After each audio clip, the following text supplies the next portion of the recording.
بسم اللہ الرحمن الرحیم۔ السلام علیکم دوستوں، آج میں آپ کو ایک واقعہ امام مالک کے زمانے کا سنانے والی ہوں۔ یوں تو یہ بہت ہی حیرت انگیز اور دیکھا جائے تو بہت ہی عبرت انگیز واقعہ ہے جو امام مالک کے شرح موطا میں درج ہے، امام مالک کے زمانے کا ہے۔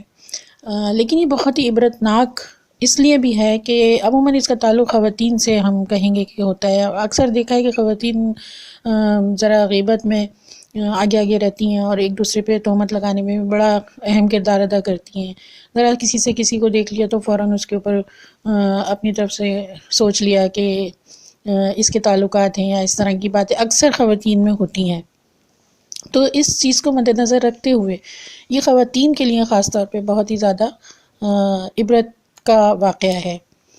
واقعہ کچھ اس طرح ہے کہ حضرت امام مالک مدینے کے قاضی تھے اس زمانے میں۔ ہوا یہ کہ آپ جانتے ہیں کہ گوالن جو دودھ جمع کر کے گھر گھر بیچتی ہیں، وہ ایک گوالن تھی مدینے میں، وہ گھروں میں دودھ دیا کرتی تھی۔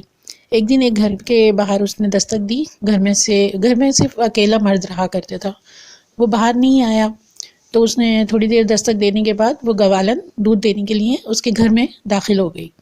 سامنے ہی دروازے پہ پردہ پڑا ہوا تھا اور وہاں پر بھی ایک عورت اپنے دروازے پہ کھڑی ہوئی تھی، وہ یہ منظر دیکھ رہی تھی۔ جب گوالن اندر چلی گئی اور کافی دیر تک باہر نہیں آئی تو اس کو تشویش ہونے لگی۔ عموماً دیکھا ہے خواتین میں بڑی ٹو ہوتی ہے کہ یہ خاتون کیا ہے، کیوں ہے اس طرح۔ تو وہ بھی کچھ اسی نیچر کی خاتون تھی اور وہ دیکھتی رہی کہ یہ عورت اتنی دیر تک اندر سے باہر کیوں نہیں آئی۔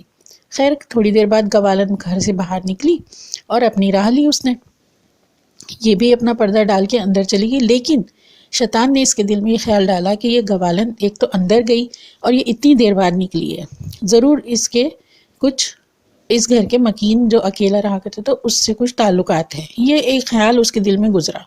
خیر بات آئی گئی ہو گئی، نہ ہی اس نے کسی سے کہا، یہ اس کے دل کا خیال تھا۔ کچھ ہی دنوں بعد پتہ چلا کہ گوالن کا انتقال ہو گیا اور یہ عورت جو پردے کے پیچھے سے اس گوالن کو دیکھ رہی تھی، ٹو لے رہی تھی، یہ اس زمانے میں وہاں پر خواتین مرحوم عورتوں کو نہلانے والے کا کام کیا کرتی تھی، لہٰذا اس کو بلایا گیا کہ بھائی مردے کو نہلانا ہے۔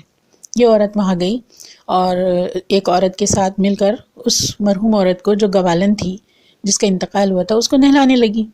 نہلاتے نہلاتے اس کے دل میں نہ جانے کیا خیال آیا، جس وقت وہ اس کو نہلا رہی تھی اور اس کا ہاتھ ران پہ تھا نہلانے والی عورت کا، تو اس نے صرف اتنا کہا کہ برابر والی عورت سے کہ میں نے دیکھا ہے کہ یہ گھر کے باہر میرے گھر کے سامنے یہ دودھ دینے گئی تھی، تو مجھے لگتا ہے کہ اس گھر والے کے ساتھ اس کے ناجائز تعلقات تھے۔ بس جناب اتنا کہنا تھا کہ اس کا ہاتھ اس طریقے سے اس مرحوم عورت گوالن کی ران سے چپک گیا جیسے کسی نے الفی سے چپکا دیا۔ اب یہ عورت اپنا ہاتھ ہٹاتی ہے تو وہ مردہ ساتھ ہی گھسٹ کے آتا ہے اس کے ساتھ۔ ہاتھ اس طرح مضبوطی سے چپکا تھا کہ دو عورتوں نے مل کر اس کا ہاتھ کھینچنے کی کوشش کی تو وہ بالکل بھی اس کی ران سے ہٹتا نہیں تھا۔ کافی دیر کوشش کرنے کے بعد جب اس کا ہاتھ بالکل اس طرح ہو گیا جیسے کہ اس مردہ عورت کے جسم کا حصہ ہو۔ اب آپ سوچیں کہ ایک مردہ جسم اور ایک زندہ عورت کا جسم جڑ چکا ہے، ایک سانسیں لے رہا ہے اور ایک جسم بالکل مردہ حالت میں پڑا ہے۔ تو اب معمہ یہ ہے کہ اس کو دفنائیں گے کیسے، لہٰذا کافی دیر تک پریشان رہیں اندر عورتیں۔ تو باہر والے لوگوں نے تشویش کا اظہار کیا کہ بھئی اتنی دیر ہو گئی ابھی تک مردے کو نہلا کے نہیں چکی ہیں، بھئی کیا ہے؟ تو اندر سے ایک عورت کہتی ہے باہر آ کے کہ بھئی عجیب ماجرا ہو گیا ہے اور ہے نا مردہ عورت کے ہاتھ جو ہے وہ ران سے چپک گیا ہے نہلانے والی کا، اور کسی صورت ہاتھ الگ نہیں ہوتا۔ ہم تو پریشان ہو گئے اتنی دیر سے اس کا ہاتھ الگ کرنے کے لیے، تو کیا کیا جائے؟ لوگ بڑے پریشان ہوئے، کچھ اور عورتوں نے آ کے دیکھا، وہ بھی پریشان ہو گئی، باہر یہ بات پھیل گئی۔ تو لوگوں نے کہا کہ بھئی جاؤ امام مسجد کو بلا کے لاؤ، وہ کوئی اس کا حل نکالیں گے۔ تو امام مسجد نے پوچھا کہ بھئی کیا ماجرا ہے، کیا ہے؟ جب انہیں یہ سب پتہ چلا تو انہوں نے کہا بھئی اس کا تو شرعی حق یہ ہے کہ تیز دھار چاقو سے مردے کے جسم کو اس طرح کاٹ دیا جائے کہ اس عورت کا، زندہ عورت کا ہاتھ علیحدہ ہو جائے۔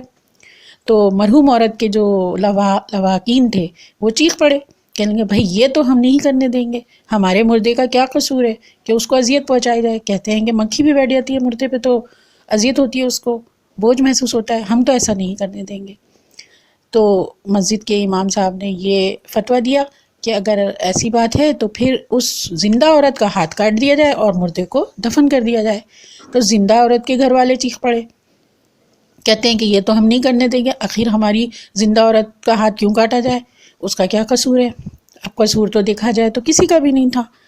اب کیا کیا جائے، بہت معمہ بن گیا. ایک دن گزر گیا اسی طریقے سے، دوسرا دن گزر گیا، کوئی حل نظر نہیں آتا تھا. تیسرا دن گزرنے کے بعد بدبو پھیلنے لگی مردے سے اور لوگ بہت پریشان ہو گئے کہ آخر اس کا حل نکالیں تو کیا نکالیں. کسی نے مشورہ دیا کہ اس کا حل تو صرف امام مالک ہی شاید نکال سکتے ہیں، فوراً ان کو بلایا جائے. لوگ ان کی طرف دوڑے کہ ان کو اطلاع کی جائے، ان کو لے کے آ جائے. لہٰذا کچھ لوگ گئے اور ان کو مطلع کیا اور ان کو اپنے ساتھ لے کر آئے اور ان سے کہا کہ اس مسئلے کا حل نکالیے کہ کیا کیا جائے. 3 دن ہو گئے، اس کا ہاتھ الگ نہیں ہوتا کسی بھی صورت میں، اور اگر کھینچ کے الگ کرنے کی کوشش کی جاتی ہے تو مردہ کھینچ کے آنے لگتا ہے. تو انہوں نے پردے کے پیچھے سے اس عورت سے پوچھا کہ اے عورت، جب تم نہلا رہی تھی تو کیا تمہارے منہ سے کوئی بات نکلی تھی؟